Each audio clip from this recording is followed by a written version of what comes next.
നമ്മൾ ചക്ക മറിക്കാൻ പോവാണ് with our Lisa baby. So guys, this is called jackfruit and our Lisa baby first time seeing it. And നോക്കടാ കുരുത്തങ്ങട്ടവനെ ഒരു വെട്ടിന് 2 കേരളാക്കണം നമുക്ക്. അതിന്റെ ദേഹത്തൊന്നും കൊള്ളല്ലേ. മാറിക്ക്.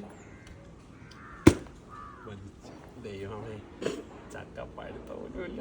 പച്ച ചക്കയാണ് മര്യാദക്ക് ഞാൻ പറഞ്ഞ പച്ചയാണെങ്കിൽ എന്താ പഴുത്തറ പഴുത്ത്.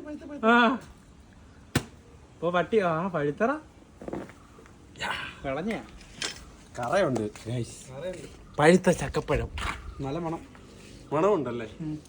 ഓ ഗൈസ് കൈ പറ്റി കഴിച്ച എണ്ണയില്ല. നമുക്ക് ചക്കപ്പഴം കഴിച്ചാലോ. ബെഞ്ചിമോള് ചക്കപ്പഴം കഴിക്കുന്നോ? അത് ഇഷ്ടപ്പെട്ടെന്ന് തോന്നുന്നു. കഴിക്കുന്നുണ്ട്. സോ ഗൈസ് ഇവളുടെ ട്രെയിനിങ് കുറച്ച് ചെയ്യാനുണ്ട്. കുഞ്ഞു ബേബിയാ.